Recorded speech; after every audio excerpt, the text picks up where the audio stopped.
la présence de Dieu auprès des personnes malades. Et je vais bénir l'huile des catéchumènes, destinée à soutenir ceux qui vont recevoir le baptême. Cette messe chrismale, elle prend une dimension particulière pour vous et pour moi, car c'est la dernière fois que je célèbre en tant qu'évêque du diocèse dans cette cathédrale. J'espère avoir d'autres occasions de revenir, mais comme évêque, voilà, il y a presque 6 ans, j'ai été ordonné un certain 3 juin 2007, avec une foule immense comme ce soir. Voilà qu'il nous est donné de rendre grâce au Seigneur pour ce que nous avons vécu ensemble, sous l'inspiration de l'Esprit. Ce que nous avons vécu entre nous, mais aussi ce que nous avons ensemble annoncé, l'Évangile, le Christ. Voilà que chacun, chacune, avec nos missions propres, différentes, mais complémentaires, nous avons essayé de mettre nos pas dans les pas du Christ pour être habités de sa présence et pour être signe de sa tendresse, pour être signe de la bonté du Père pour chacun de ceux que nous rencontrons et que nous avons rencontrés. Chers amis, ce soir, nous portons la vie de nos communautés, paroissiales, d'aumônerie, communautés religieuses, de vie apostolique, de vie contemplative. Et je remercie, pour dire pour les carmélites, j'avais donné mon autorisation, pour l'autorisation de l'évêque. Mais enfin, vous êtes venus en force, et les uns, et les unes, et les autres, ici, pas tous.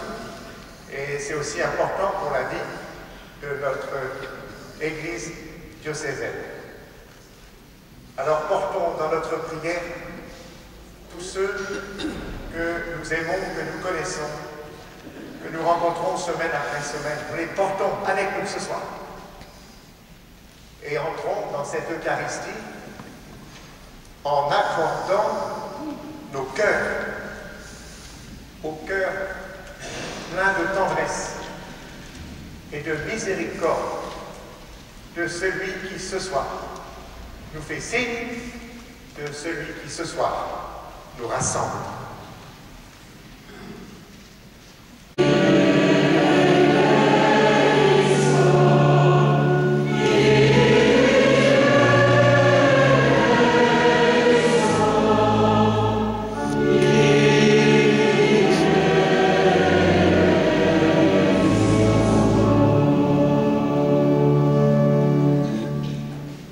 Seigneur Tout-Puissant en amour, nous fasse miséricorde, qui nous pardonne nos péchés et nous conduise à la vie éternelle. Amen.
Le Seigneur soit avec vous. Et avec votre esprit. Évangile de Jésus-Christ selon saint Luc. Gloire à toi, Seigneur.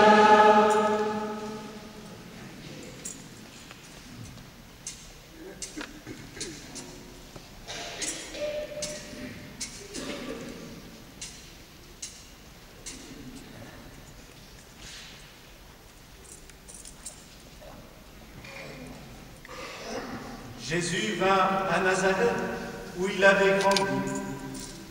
Comme il en avait l'habitude, il entra dans la synagogue le jour du sabbat, et il se leva pour faire la lecture. On lui présenta le livre du prophète Isaïe.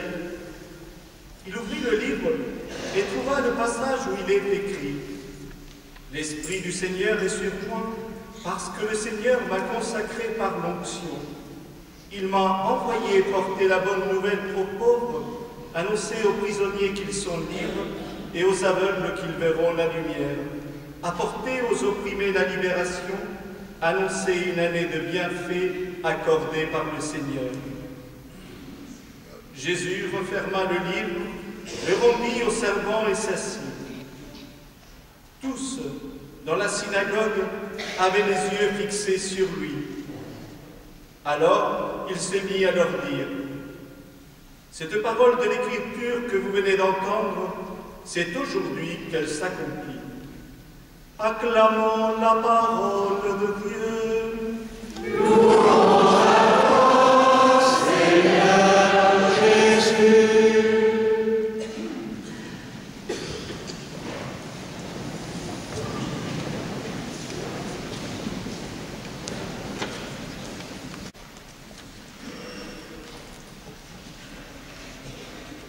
Avouez qu'il y a un beau petit clin d'œil parce que voilà quelques jours, les cardinaux Élisée,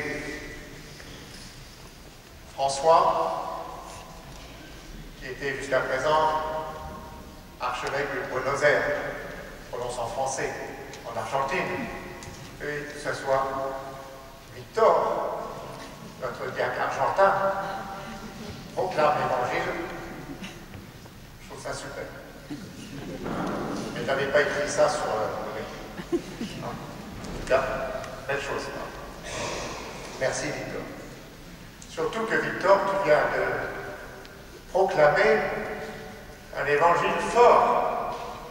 Voilà la proclamation de la mission de Jésus dans la synagogue de Nazareth, qui est comme l'ouverture d'un temps nouveau.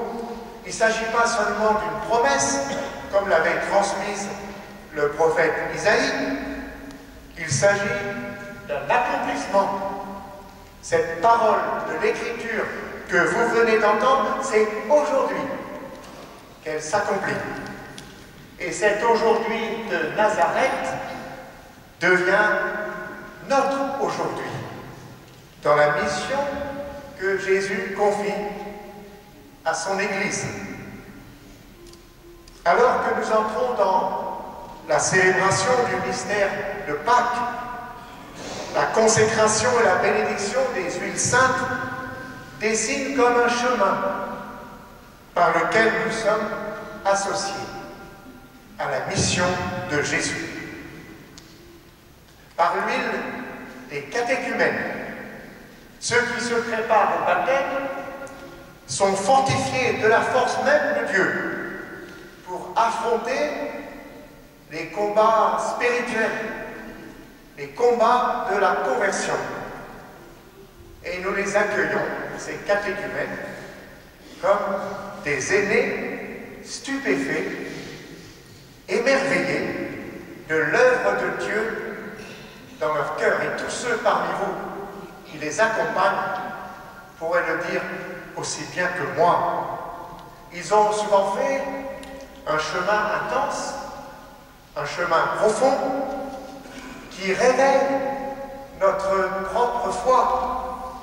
Et je vous invite, comme le font les communautés religieuses de notre diocèse à qui nous avons donné au moment de l'appel décisif, les prénoms et les noms de tous ces catéchumènes adultes, ces communautés prient pour cette vingtaine d'adultes que j'ai appelés au baptême dans cet appel décisif à Sainte-Mère Église et qui seront dans la nuit de Pâques plongés dans la mort et la résurrection de Jésus. Priez pour eux et pour elles. Par l'huile des malades, ceux qui sont gravement affligés dans leur santé sont associés à l'offrande que Jésus fait de sa vie pour le monde. Oh, cette huile n'agit pas de manière magique, mais dans la foi que Dieu en Jésus vient guérir l'humanité. L'Église, corps du Christ, prend dans ses mains l'huile des malades et offre au nom du Christ le sacrement de l'onction, signe visible de la douceur divine, de la tendresse de Dieu, de sa force et de son pardon. Et avec un certain nombre d'entre vous, nous l'avons expérimenté de belle manière lors de notre pèlerinage diocésain à Lourdes dans les derniers jours du mois d'août. 160 enfants, jeunes et adultes, le plus petit devait avoir 6 ou 7 ans et le plus aîné devait friser les 90 ans. Ils ont tous reçu ce beau sacrement.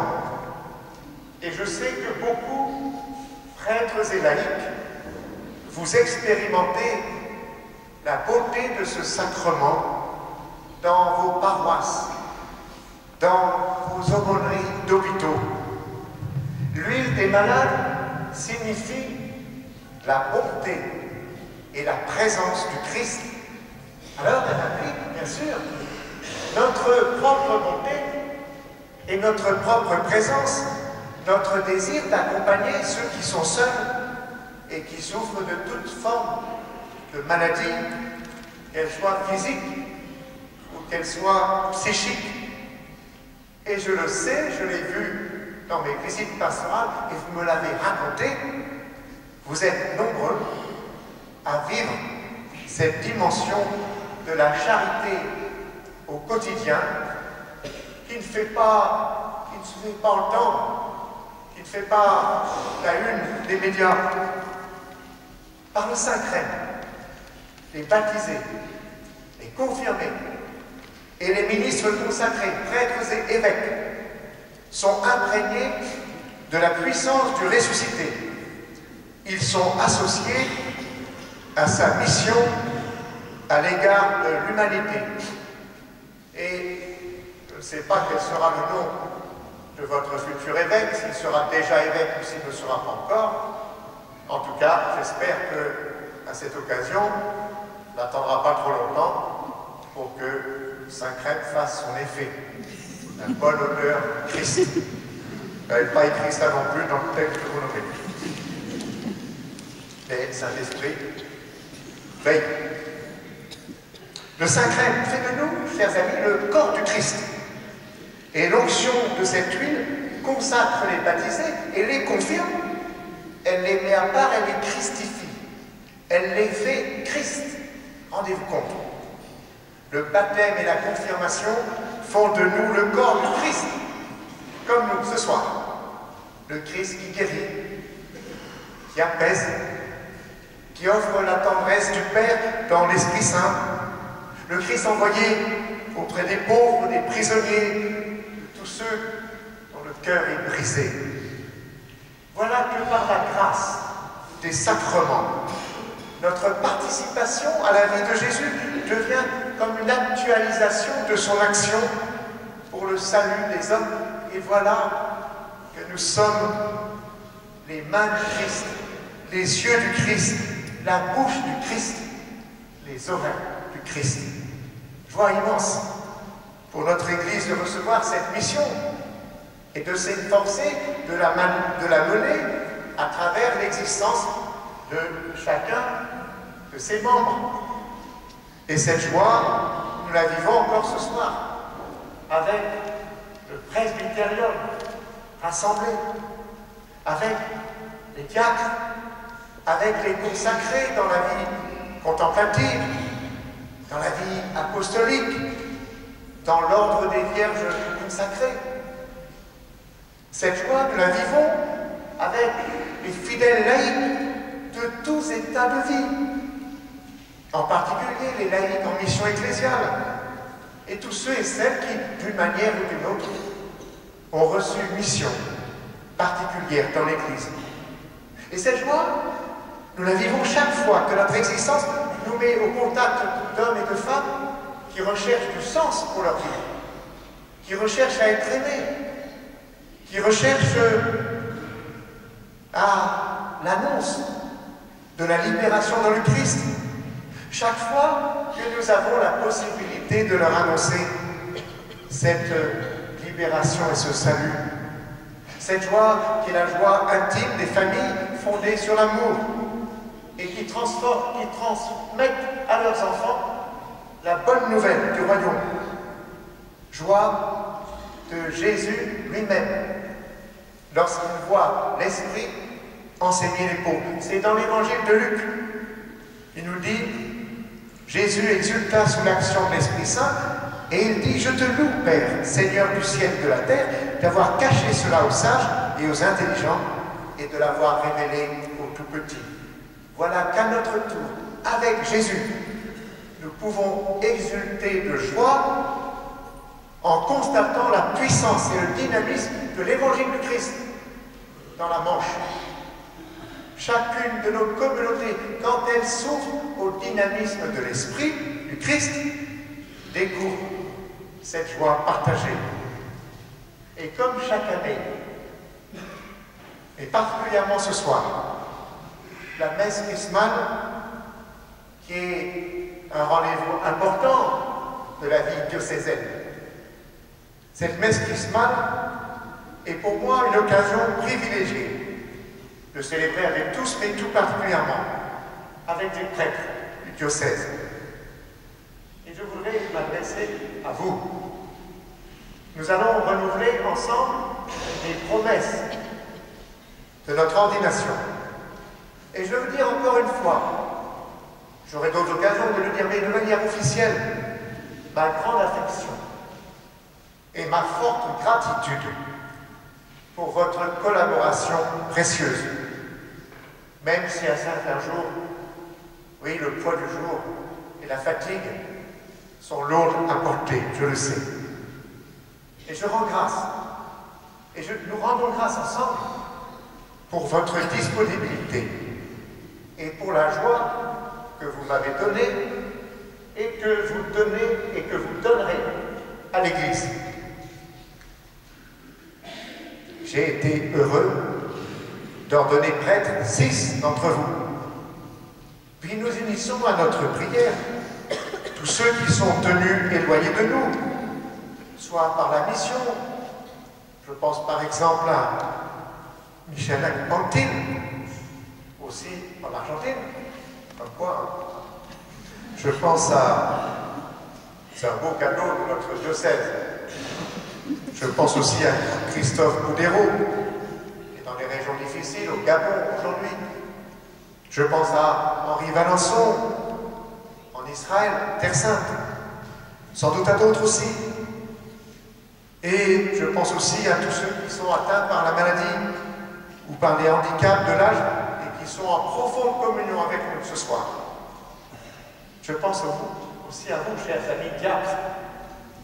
Je serai heureux tout à l'heure de recevoir le renouvellement de vos engagements parce que vous êtes associés à notre ministère et vous exprimez spécialement la dimension de service de toute l'Église parmi les hommes et vous invitez tout baptisés à vivre cette dimension de service, cette dimension diaconale. Et je suis heureux aussi d'avoir ordonné 5 diacres parmi vous, prêtres et diacres. Veillez à ce que toute l'Église soit ordonné au service des plus pauvres, comme nous y invite avec force le pape François. Vous l'avez entendu, une église pauvre pour les pauvres. L'Esprit souffle fort. Et ce soir, nous sommes rassemblés dans la joie de la mission confiée par Dieu à son Église.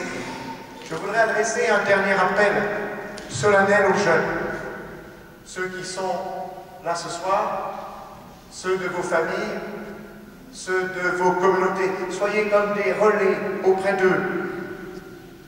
La mission de l'évêque est de confirmer tant et tant de jeunes. Ça a beaucoup compté pour moi. Et vous le savez bien, quelle belle manière de voir l'Esprit Saint à l'œuvre dans le cœur de ces jeunes. Quelquefois, on pourrait se dire, oh, ils sont bien loin de toutes ces préoccupations. Non, non, non, l'Esprit Saint travaille au cœur de ces jeunes. Peut-être plus qu'à d'autres moments de notre histoire, ils mesurent, alors qu'ils aspirent au bonheur et qu'ils ont raison. Ils mesurent qu'il n'y a pas de parcours qui les garantit contre les difficultés de la vie. Mais pour que cette flamme si fragile de la joie ne s'éteigne pas, l'Église et le monde, permettez que je le dise avec force aujourd'hui, l'Église et le monde ont besoin de vous et des chrétiens à tous les âges de la vie. Nous avons parlé de cette année de la foi dans laquelle nous sommes entrés, de cette nouvelle évangélisation. Et pour renouveler l'évangélisation, nous avons besoin de témoins audacieux de l'Évangile. Nous avons besoin de femmes et d'hommes engagés dans les combats de la cité. Nous avons besoin de familles, de femmes et d'hommes engagés pour toujours dans l'amour, qui donnent la vie et la joie à leurs enfants. Nous avons besoin de femmes et d'hommes qui acceptent de tout quitter pour l'amour de Dieu et pour le service de leurs frères dans la vie consacrée. Vous en êtes un signe, mes frères et mes sœurs, un signe important pour notre Église.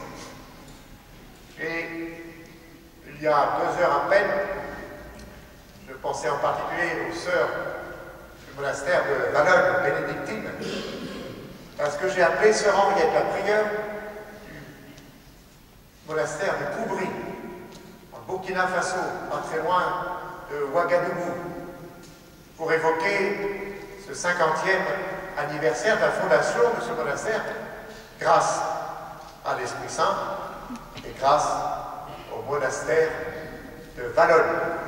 Et nous aurons la joie, le 20 août, de célébrer cet anniversaire sur place, avec tel ou tel d'entre vous. Nous avons besoin d'hommes qui acceptent de répondre à l'appel du Christ en devenant les prêtres et les diacres de son Église. Un dernier mot. Ne fuyez pas ces appels. Ne fuyez pas ces appels. Sinon, vous risquez de vous en aller comme l'homme riche de l'Évangile qui s'assombrit et s'en alla tout triste, car il avait de grands biens. Et si vous m'avez bien compris et écouté malgré, comme c'est une dernière, je me suis permis, à longueur de l'homélie et le froid de la cathédrale, j'ai envie de vous dire, ne choisissez pas la tristesse, choisissez la joie. Et que Dieu nous garde tous et toutes dans cette joie que nous avons vécue ensemble, et que sous l'impulsion de l'Esprit, vous continuerez à vivre. C'est mon désir, c'est ma prière. Amen.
à l'approche de l'anniversaire du jour où le Christ fit partager son sacerdoce à ses apôtres et à chacun d'entre nous, voulez-vous, devant moi et devant le peuple de Dieu, renouveler les engagements que vous avez pris?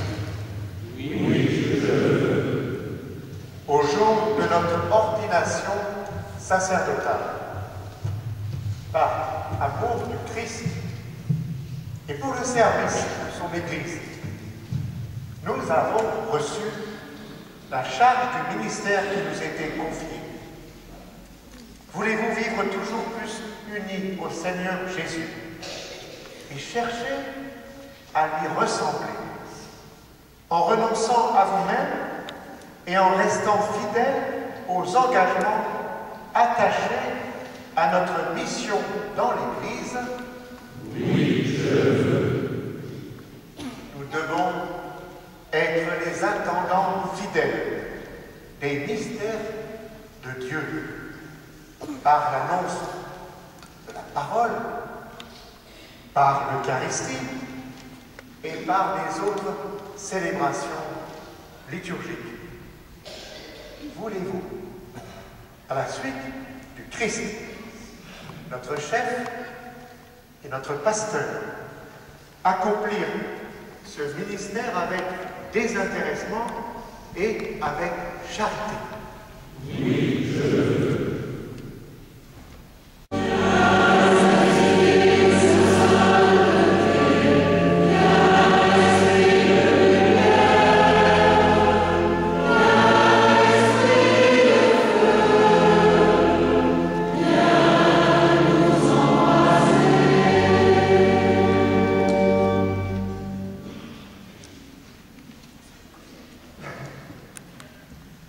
Dieu notre Père, de qui vient tout réconfort, par ton Fils, tu as voulu guérir toutes nos faiblesses et nos maladies. Sois attentif à la prière de notre foi, envoie du ciel ton Esprit Saint consolateur sur cette huile, qu'elle devienne par ta bénédiction l'huile sainte que nous recevons de toi, pour soulager le corps, l'âme et l'esprit des malades qui en recevront l'onction, pour chasser toute douleur, toute maladie, toute souffrance physique et morale. Que cette huile devienne ainsi l'instrument dont tu te sers pour nous donner ta grâce, au nom de Jésus le Christ, qui est vivant pour les siècles des siècles. Amen.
Père, voici l'huile pour les catéchumènes.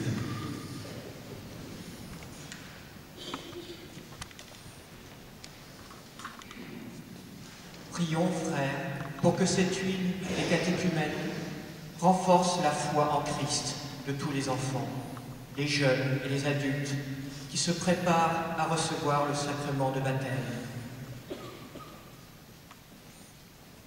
qu'avec l'aide du Christ, ils tiennent bon dans leur combat contre le mal. Prions pour les parents, parrains et marraines, les futurs baptisés et leurs amis.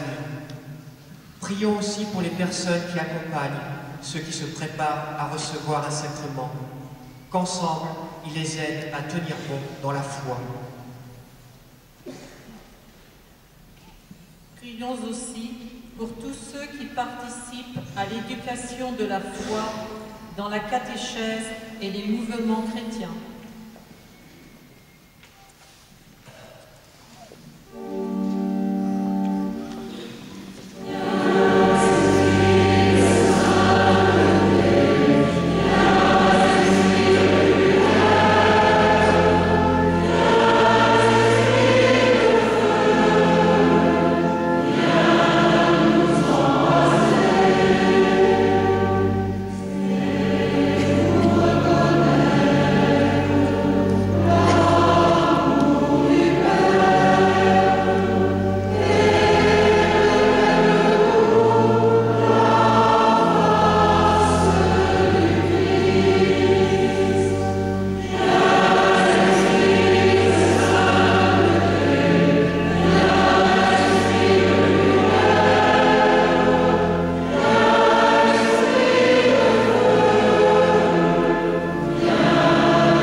Dieu Tout-Puissant, tu es la force de ton peuple, tu veilles sur lui et tu crées l'huile, symbole de vigueur.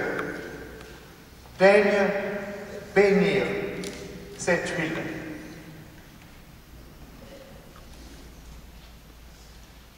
Accorde ta force aux catéchumènes qui en seront marqués.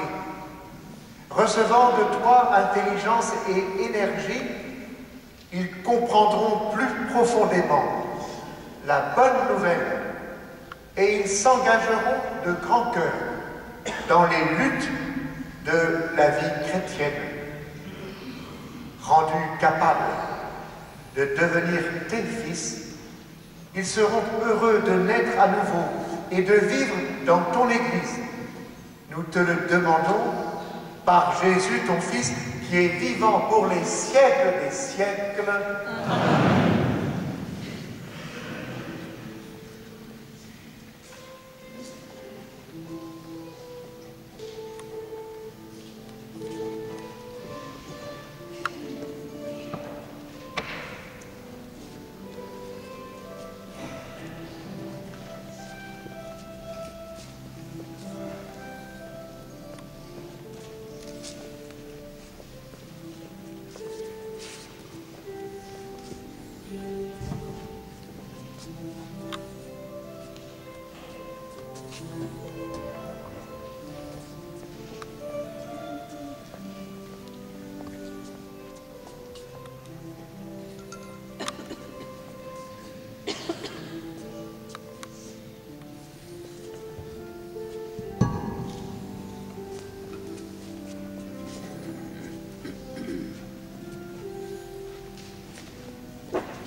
Père, voici l'huile et le parfum pour le sanctuaire.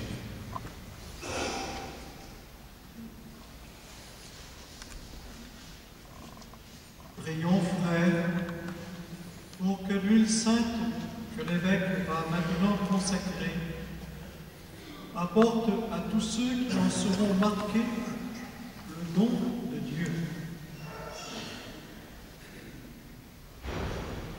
Qu'ils portent en eux la vie du Christ et soient pour leurs frères comme un parfum de Dieu.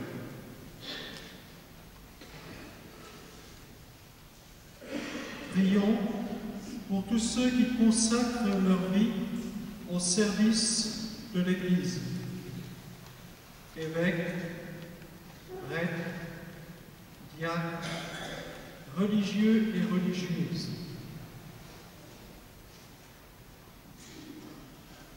Prions aussi pour les adultes et les jeunes qui seront confirmés cette année dans notre diocèse. Prions pour ceux qui les accompagnent.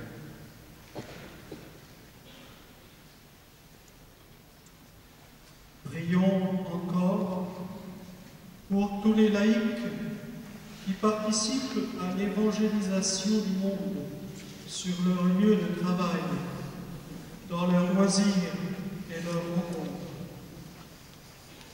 Donne à chacun de nous d'être toujours artisan de paix et de justice et de travailler à l'unité des chrétiens et de tous les hommes.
Frères et sœurs bien-aimés, prions Dieu le Père Tout-Puissant, qu'il bénisse cette huile parfumée, qu'il la sanctifie, afin que tous ceux qui en recevront l'onction soient pénétrés au plus profond d'eux-mêmes et rendus capables d'obtenir le salut.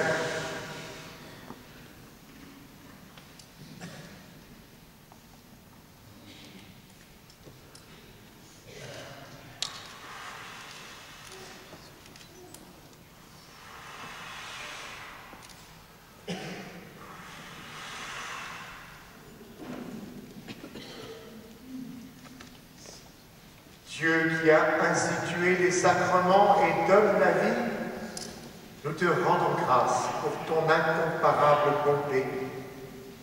Tu avais déjà dans l'Ancienne Alliance laissé entrevoir le mystère de l'huile sainte.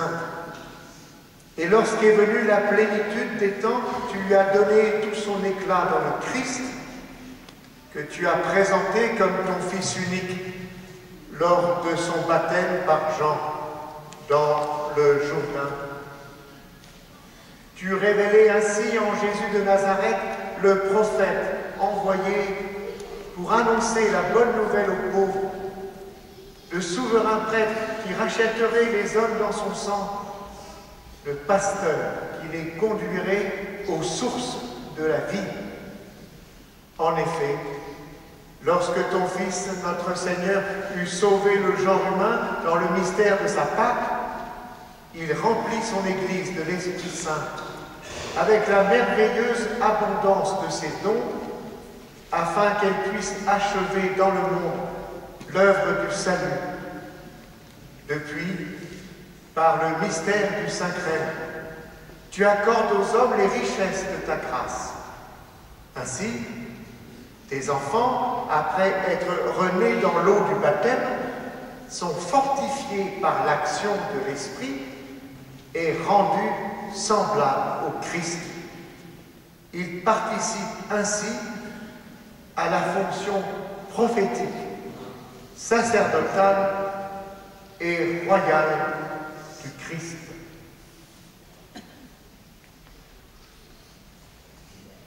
Ainsi, nous t'en prions, Seigneur, par la puissance de ta grâce, que ce mélange d'huile et de parfum devienne pour nous le sacrement de ta bénédiction. Répands largement les dons du Saint-Esprit sur nos frères que cette onction va imprégner. Fais resplendir ta sainteté sur les personnes et sur les objets marqués de cette huile sainte. Mais surtout, par les sacrements où cette huile est employée, fais progresser encore ton Église jusqu'à ce qu'elle atteigne cette plénitude où toi-même, dans l'éternelle lumière, tu seras totalement présent à tous les êtres, avec le Christ dans l'Esprit Saint, pour les siècles des siècles. Amen.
ils seront de vrais témoins de la foi et de la charité, prêts à donner leur vie comme le Christ pour leurs frères et pour toi.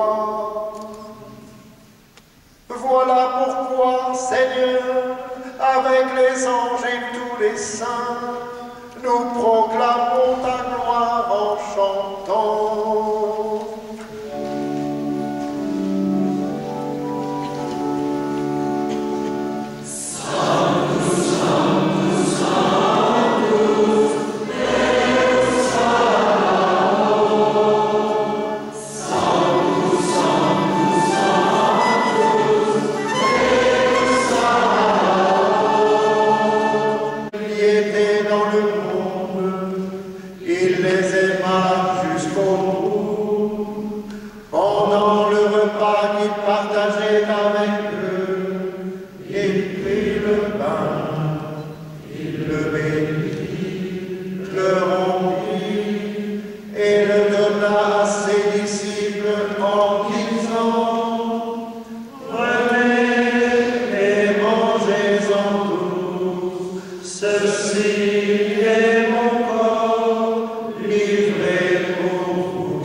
Dieu le Père Tout-Puissant, dans l'unité du Saint-Esprit.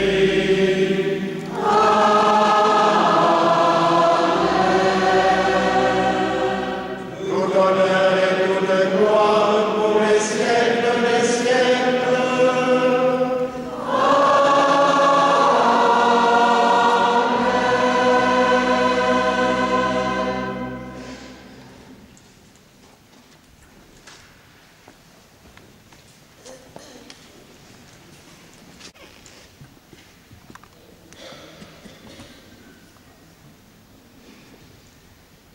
Unis dans le même esprit, nous pouvons chanter avec confiance la prière que nous avons reçue du Sauveur.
Délivre-nous de tout mal, Seigneur, et donne la paix à notre temps.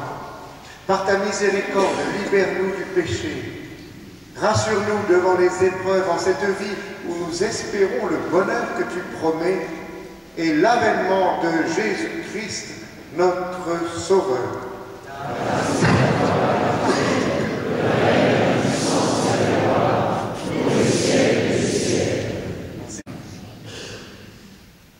Chers frères diacres, dans quelques jours, nous allons commémorer le lavement des pieds que Jésus donna en exemple à ses disciples pour qu'ils fassent de même.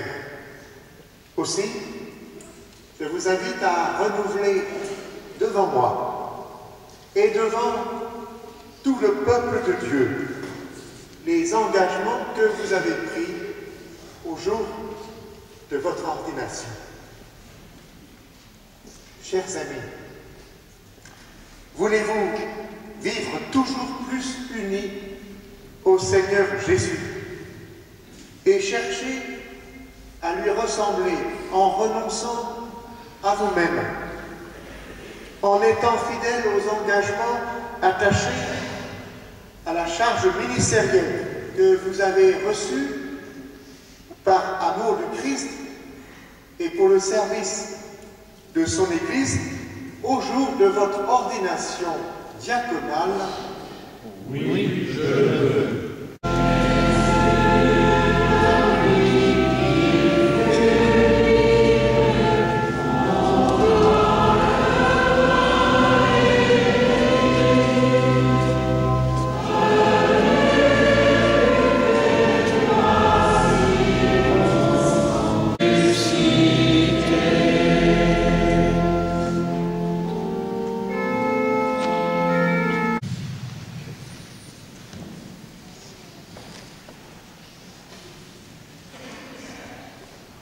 Monseigneur,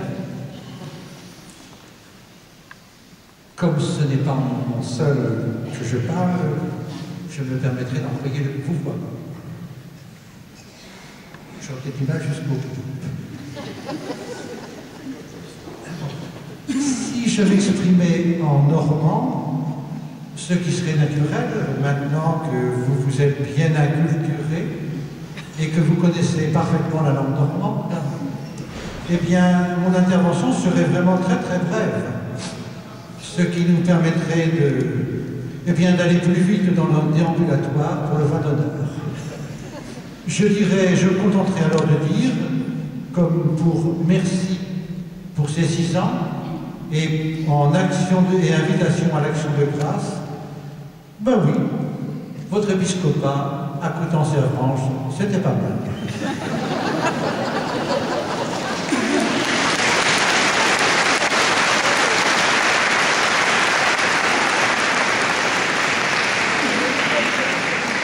Mais je n'en resterai quand même pas là, car au milieu de tout ce qu'on a déjà dit, parce que dans les déjà 3 endroits, que ce soit à Cherbourg, à Avranches ou à Saint-Lô, eh bien, je voudrais simplement ce soir, pour ne pas être trop long, insister sur 2 points. Le premier, qui m'a fortement marqué pendant tout votre épiscopat, eh bien, c'est votre être de pasteur.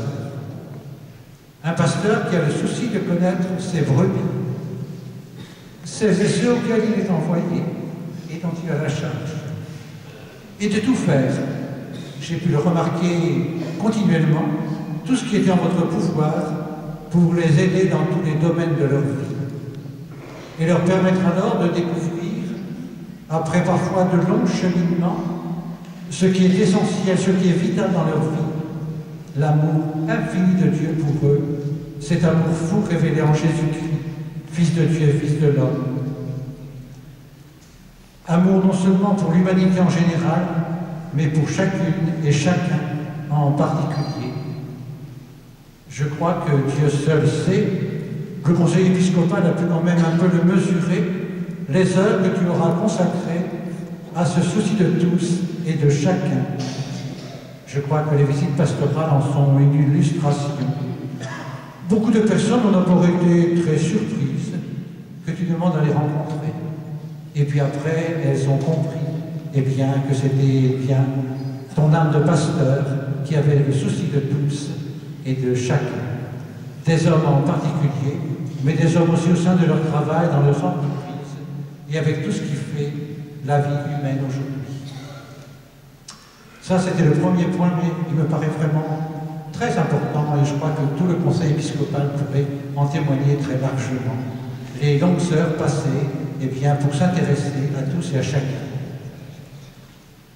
Le deuxième que je soulignerai, c'est votre souci de nous rappeler que nous sommes catholiques, et donc de nous ouvrir à l'universel, à tout ce qui fait la vie de notre monde, à nous ouvrir à tous les hommes, quelle que soit leur foi, leur groupe, leurs habitudes de vie, à ne jamais céder à la tentation du repli sur soi, ce qui pourrait être un risque pour les petites communautés, et vouloir ainsi nous ouvrir, bien sûr, à l'universalité de l'Église, à nos frères d'autres confessions chrétiennes, mais aussi d'autres religions. Dans la continuité de ce que nous essayons de vivre, et qui fut fortement impulsé par le Concile Vatican II, concile qui continue à être et demeurer un phare pour l'Église, et qui aide à avancer sur les chemins de Dieu. C'était mon deuxième point. Alors il y en a un troisième. Et dernier, c'est ton attention à la liturgie et au beau dans la liturgie. Je crois que ça, c'est quelque chose de très sensible. Le beau dans tous les sens du terme, aussi bien dans les édifices religieux que dans les objets. Évidemment, quand on est évêque de Coutances et qu'on est une des plus belles cathédrales au monde, c'est évident. Ceci sans chauvinisme aucun. Car les Normands n'ont jamais été choqués. Cette attention à la liturgie, au beau dans la liturgie. Alors, des diocésains, on pensait qu'ils pourraient aider à le vivre avec un petit souvenir qui irait dans ce sens. Alors, en terminant, merci pour ces 6 ans de présence active, j'oserais même dire super active, et avec toi, nous continuerons à rendre grâce.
Découvrir le précieux du ministère d'évêque.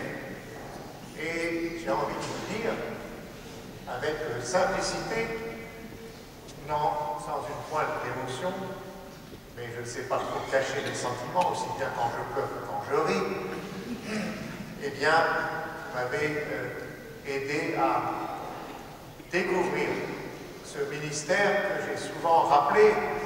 Je n'ai pas été le premier à le dire, mais c'est une belle définition de l'évêque comme un père, comme un frère et comme un ami.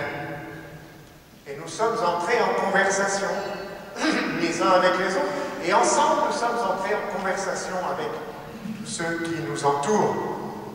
Et j'ai été heureux avec vous de vivre ces défis de l'annonce de l'Évangile.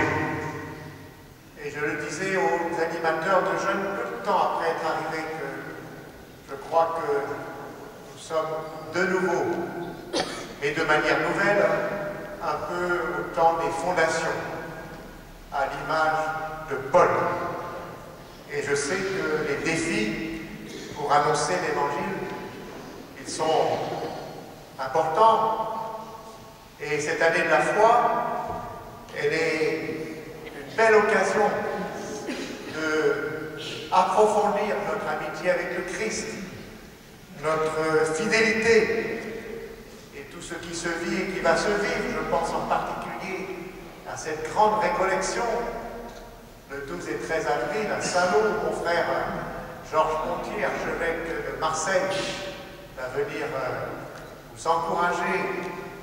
Je pense à Diaconia, et en particulier à ce grand rassemblement à Lourdes, à l'Ascension, où je retrouverai un certain nombre d'entre vous.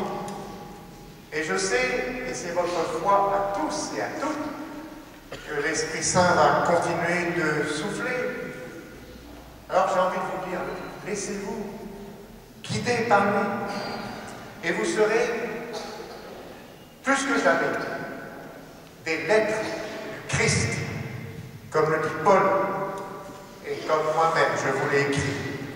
Sachez, je me répète, mais tant pis, que chacun de vos visages reste gravé dans ma mémoire, dans mon cœur et dans ma prière.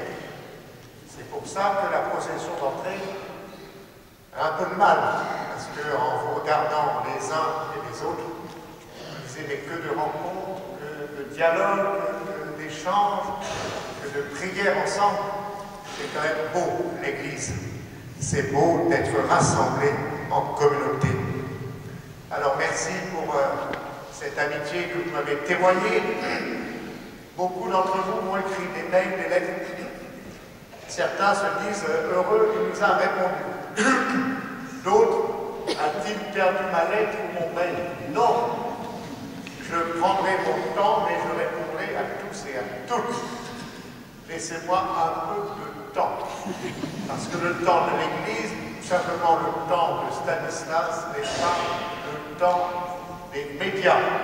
Il faut du temps, et vous savez que je suis particulièrement lent. Voilà. Alors, merci à chacun. Que le Seigneur vous garde dans son espérance, qu'il vous donne toujours la grâce d'aller de l'avant, cette grâce que je vous souhaite. Je serai installé, c'est une très mauvaise formule qui est proposée, mais qu'est-ce que vous voulez, c'est celle, voilà, installé évêque de Pontoise le 6 avril. Je me suis rendu compte depuis un mois et demi que les années et venues, finalement, c'est pas loin. Tout en respectant les limitations. Et donc, je vous invite à Pontoise. Il y en a qui connaissent déjà. Le 6 avril à 17h. Et si jamais vous ne pouvez pas, vous aurez d'autres occasions de visiter, en particulier la région rurale importante dans le Val d'Oise, le Vexin français.